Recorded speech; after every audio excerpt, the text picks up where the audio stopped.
think about what the Apostle Paul said. ನಾನು ಆಗಾಗ್ಗೆ ಯೋಚನೆ ಮಾಡ್ತೀನಿ ಅಪೊಸ್ತಲ ಪೌಲ ಹೇಳಿದ ಮಾತು ಬಗ್ಗೆ. In Philippians 3, ಫಿಲಿಪ್ಪಿ 3ರಲ್ಲಿ ಹೀಗೆ ಹೇಳಿದನು ಪೌಲನು.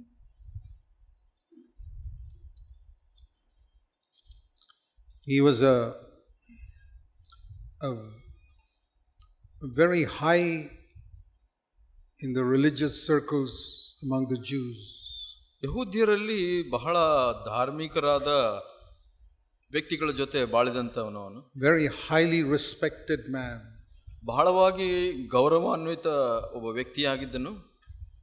And he says that in verse 5, a Hebrew of the Hebrews. 3:5ರಲ್ಲಿ ಹೀಗೆ ಹೇಳ್ತಾನೆ, ನಾನು ಇಬ್ರಿಯರಿಂದ ಹುಟ್ಟಿದವನು, ಇಬ್ರಿಯರಿಗೆ ಇಬ್ರಿಯನು. That means he was a very high position among the Jews. ಅದರ ಅರ್ಥ ಏನಂದ್ರೆ ಯಹೂದ್ಯರಲ್ಲಿ ಅವನು ಬಹಳ ಉತ್ತಮ ಸ್ಥಾನದಲ್ಲಿದ್ದನು ಅಂತ. But verse 7, whatever was gained to him, he found as loss for Christ. ಆದರೆ 7ನೇ ವಚನದಲ್ಲಿ ಏನು ಹೇಳ್ತಾನೆ, ನನಗೆ ಲಾಭವಂತದ್ದೆಲ್ಲ ನಾನು ನಷ್ಟವೆಂದು ಎಣಿಸಿದ್ದೇನೆ ಅಂತ. And everything, verse 8, is loss when compared to the great value of knowing Jesus Christ my Lord. ಯೇಸುವನ್ನು ಅರಿಯುವ ಅತಿ ಶ್ರೇಷ್ಠವಾದದನ್ನ ನಾನು ಹೋಲಿಸಿ ನೋಡಿದ್ರೆ ಬೇರೆ ಎಲ್ಲವೂ ನಷ್ಟ ಎಂದು ಎಣಿಸುತ್ತೇನೆ. And verse 8, last part, he counts it all as rubbish compared to Christ. ಇದರಲ್ಲಿ 8ನೇ ವಚನ ಕಡೆಯಲ್ಲಿ ಹೇಳ್ತಾನೆ, ಎಲ್ಲವನ್ನು ನಾನು ಕಸವೆಂದು ಎಣಿಸುತ್ತೇನೆ ಅಂತ. It's very important if we are Christians to understand that. ನಾವು ಕ್ರೈಸ್ತರಾಗಿದ್ದರೆ ಇದನ್ನ ಅರ್ಥ ಮಾಡ್ಕೊಳ್ಳೋದು ಬಹಳ ಮುಖ್ಯ. All the honor and position and education you get in this world, ಈ ಲೋಕದಲ್ಲಿ ನಮಗೆ ಇರುವಂಥ ಎಲ್ಲ ಗೌರವ ಅಥವಾ ಅಧಿಕಾರ ಎಲ್ಲವೂ compared to Christ, it's rubbish. ಆ ಒಂದು ಕ್ರಿಸ್ತನನ್ನು ನಾವು ಹೋಲಿಸಿ ನೋಡಿದ್ರೆ ಅದು ಕಸ. See, in the world, so many people admire politicians, film stars, rich businessmen. ಈ ಲೋಕದಲ್ಲಿ ನಾವು ನೋಡ್ತೇವೆ ರಾಜಕಾರಣಿಗಳನ್ನ, ಸಿನಿಮಾ ತಾರೆಗಳನ್ನ, ಒಬ್ಬ ಬಹಳ ದೊಡ್ಡ ವ್ಯಾಪಾರಿನ ನಾವು ಗೌರವಿಸ್ತಾರೆ. And even in the Christians, among Christians, they admire pastors and bishops and senior pastors and all that. ಈ ಕ್ರೈಸ್ತರ ಮಧ್ಯದಲ್ಲಿ ಕೂಡ ನಾವು ಅದನ್ನು ನೋಡ್ತೀವಿ. ಒಬ್ಬ ಸಭಾಪಾಲಕನು, ಹಿರಿಯ ಸಭಾಪಾಲಕನು, ಇವ್ರನ್ನೆಲ್ಲ ನಾವು ಘನವಾಗಿ ನೋಡ್ತೀವಿ. If they don't see all of that as rubbish compared to Christ, ಅವರು ಆ ಒಂದು ಸ್ಥಾನಮಾನಗಳನ್ನೆಲ್ಲ ಕ್ರಿಸ್ತನಿಗೆ ಹೋಲಿಸಿ ಇದು ಕಸ ಎಂದು ಹೆಣಿಸಲಿಲ್ಲ ಅಂದ್ರೆ they cannot follow the Lord. ಕರ್ತನನ್ನ ಹಿಂಬಾಲಿಸಲಿಕ್ಕೆ ಸಾಧ್ಯವಾಗೋದಿಲ್ಲ. Please remember this.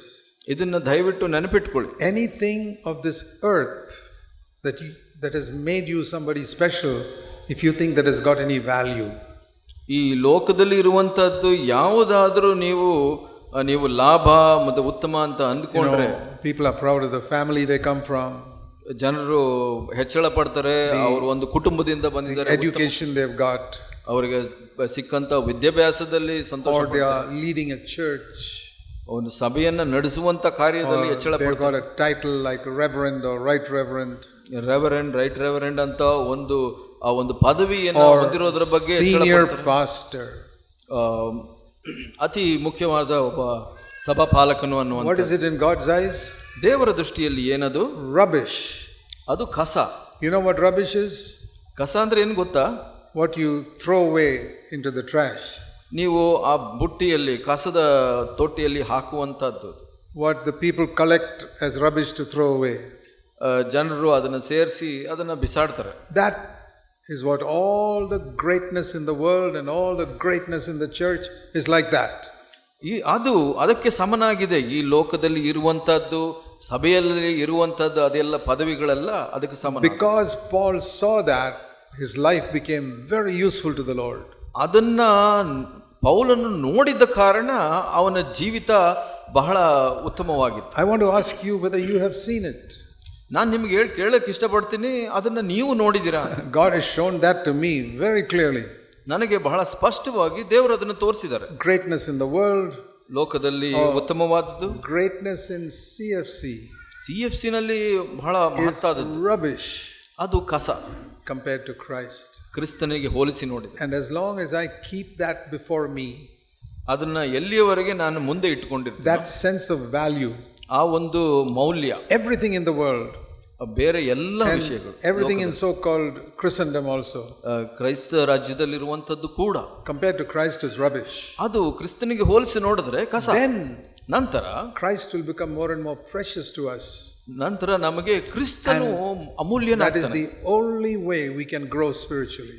ಅದೇ ಒಂದೇ ಒಂದು ಮಾರ್ಗ ನಾವು ಆತ್ಮಿಕವಾಗಿ ಬೆಳಲಿಕ್ಕೆ I ಸಹಾಯವಾಗುತ್ತೆ. want to ask all of you to examine yourself. ನಾನು ನಿಮಗೆ ಕೇಳಲಿಕ್ಕೆ ಇಷ್ಟಪಡ್ತೀನಿ, ನಿಮ್ಮನ್ನು ನೀವು ಪರೀಕ್ಷೆ ಮಾಡಿ ನೋಡಿ. Is there anything in your life that you glory in outside of Christ? ನೀವು ಯಾವುದೇ ಒಂದು ವಿಷಯ ನಿಮ್ಮ ಜೀವಿತದಲ್ಲಿ ಕ್ರಿಸ್ತನಿಗಿಂತ ಹೊರಗಡೆ ಇರುವಂತಹದ್ದು ಅದರಲ್ಲಿ ಆನಂದ ಪಡ್ತೀರಾ?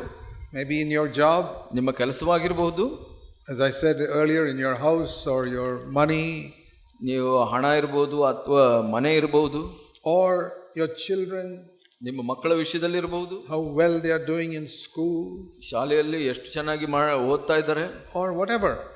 ಇನ್ನು ಏನೇ ಆಗಿರಬಹುದು. That is what is hindering you from growing spiritually. ಅದು ನೀವು ಆತ್ಮೀಕವಾಗಿ ಬೆಳೆಯೋದನ್ನ ತಡಿತಾ ಇದೆ. It's one of the things that God opened my eyes to many years ago. ಬಹಳ ವರ್ಷದ ಮೊದಲು ದೇವರು ನನ್ನ ಕಣ್ಣನ್ನ ತೆರೆದಿದ್ದು ಈ ವಿಷಯದಲ್ಲಿ. You must always consider everything on earth as rubbish compared to Christ. ಕ್ರಿಸ್ತನಿಗೆ ಹೋಲಿಸಿ ನೋಡಿದ್ರೆ ನೀನು ಈ ಲೋಕದಲ್ಲಿ ಇರುವಂತದ್ದನ್ನೆಲ್ಲ ಕಸವಾಗಿ ಎಣಿಸಬೇಕು ಅಂತ. Greatness in the world, greatness in the church, rubbish compared to Christ. ಈ ಲೋಕದಲ್ಲಿ ಮಹತ್ತಾದದ್ದು, ಸಭೆಯಲ್ಲಿ ಮಹತ್ತಾದದ್ದು ಎಲ್ಲ ಕ್ರಿಸ್ತನಿಗೆ ಹೋಲಿಸಿದ್ರೆ ಕಸ. See what Paul said in Galatians 6:14. Galatia 6ರಲ್ಲಿ ನಾವು ನೋಡ್ತೀವಿ 14ನೇ ವಚನದಲ್ಲಿ.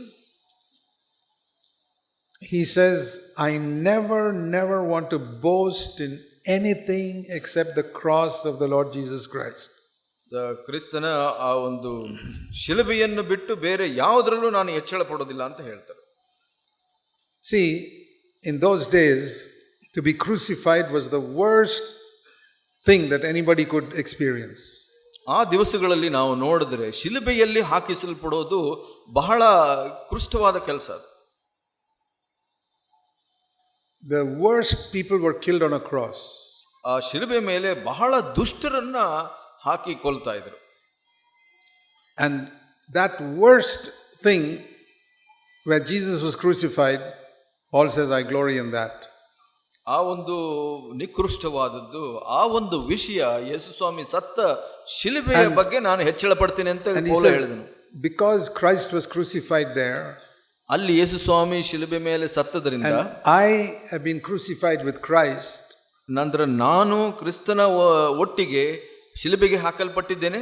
so this whole world has been crucified to me on the cross. ಅದಕ್ಕಾಗಿ ಆ ಶಿಲುಬೆ ಮೇಲೆ ಈ ಲೋಕವೇ ನನಗೆ ಶಿಲುಬೆ ಮೇಲೆ ಹಾಕಲ್ಪಟ್ಟಿದೆ. That is why God used him so much. ಆದ ಒಂದು ಅರಿವು ಇರೋದ್ರಿಂದ ಅವನನ್ನ ದೇವರು ಹೆಚ್ಚಾಗಿ ಉಪಯೋಗಿಸಿದರು. Everything was in the world was rubbish and crucified. ಈ ಲೋಕದಲ್ಲಿ ಇರುವಂಥದ್ದು ಎಲ್ಲ ಕಸವಾಗಿದೆ ಮತ್ತು ಅದು ಶಿಲುಬೆಯಲ್ಲಿ ಹಾಕಲ್ಪಟ್ಟಿದೆ. It's not enough to give up sin. ಪಾಪವನ್ನು ಬಿಟ್ಟುಕೊಡೋದೇ ಮುಖ್ಯವಲ್ಲ. That's a good thing. ಅದು ಒಳ್ಳೆಯದು. But more than giving up sin, ನಾವು ಪಾಪವನ್ನು ಬಿಡೋದಕ್ಕಿಂತ we ಉತ್ತಮವಾದದ್ದು, also must make sure that there's nothing on the earth or in the church that we place a value on. ನಾವು ಯಾವುದೇ ವಿಷಯವಾಗಲಿ, ಲೋಕದಲ್ಲಾಗಲಿ ಸಭೆಯಲ್ಲಾಗಲಿ ಯಾವುದೇ ಒಂದು ವಿಷಯನ ಕ್ರಿಸ್ತನಿಗಿಂತ ಹೆಚ್ಚಾಗಿ ಸ್ಥಾನ ಕೊಡಬಾರದು. What I am in the world or what I am in the church. ನಾನು ಲೋಕದಲ್ಲಿ ಏನಾಗಿದ್ದೇನೆ ಅಥವಾ ಸಭೆಯಲ್ಲಿ ಏನಾಗಿದ್ದೇನೆ ಅದು ಮುಖ್ಯ ಅಲ್ಲ.